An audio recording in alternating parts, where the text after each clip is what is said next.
ফেনী শহরের ট্রাঙ্ক রোডের খেজুর চত্বরে কাকডাকা ভোরে দেখা মেলে শতাধিক মানুষের। মাত্র 4 থেকে 500 টাকায় সারাদিনের চুক্তিতে বিক্রি হয় এদের শ্রম। দর কষাকষিতে এসব শ্রমজীবী মানুষকে নিয়ে যাওয়া যায় জেলার সর্বত্র।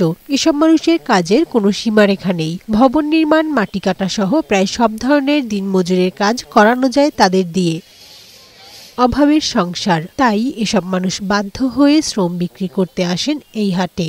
দেশের বিভিন্ন প্রান্ত থেকে কাজের খোঁজে আসেন অনেক শ্রমজীবী মানুষ। রাজমিস্ত্রি, কাঠমিস্ত্রি, রংমিস্ত্রি ও দিনমজুর সহ বিভিন্ন পেশার শ্রমজীবী মানুষের সরগরম হয়ে ওঠে এ হাট। শ্রমিক নিতে আসেন অনেক প্রতিষ্ঠানের ঠিকাদার ও মালিকরা। তাই যে দাম পান তাতেই চলে যান ওই কাজে, কারণ খালি হাতে বাড়ি ফিরলে পরিবারের অন্য সদস্যদের নিয়ে থাকতে হয় অর্ধাহারে কিংবা অনাহারে। এক সময় দেখা যায় ঘর ভাড়া দিতে পারি, আরেক সময় দিতে পারি না, বাড়িওয়ালারও অনেক কথা শুনতে হয়।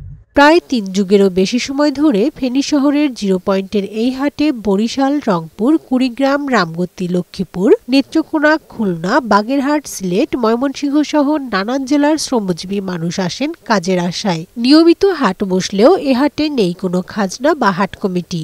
শ্রমিকরা জানান, এই হাট তাদের জীবিকার জন্য অনেক সহায়ক হলেও তারা পর্যাপ্ত পারিশ্রমিক পান না। 400 টাকা 500 টাকা কাজে যেতে হয়। 2 দিন পাই, একদিন পাই না, 3 দিন পাই, আরেকদিন পাই না। এভাবে আমাদের দিনগুলো খুব কঠিন ভাবে যাইতেছে।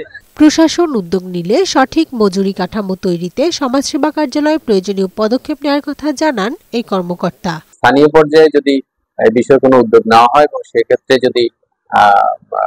যদি কোনো আমাদের করণীয় থাকে সমাজসেবা অধিদপ্তরে, নিশ্চয়ই আমরা সেটা করব।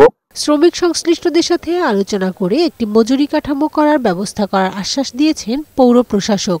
অধিদপ্তর আছে, আমাদের সমাজসেবা অধিদপ্তর আছে, সবাই মিলে যদি আমরা কাজ করি তাহলে এই শ্রমিকদের কল্যাণটিও নিশ্চিত করা আমাদের দায়িত্ব। প্রশাসন হাটটিতে ন্যায্য শ্রম মূল্য নিশ্চিত করতে উদ্যোগ নেবে এমনটাই প্রত্যাশা শ্রমিকদের। কানিজ নুসরাত, বৈশাখী সংবাদ।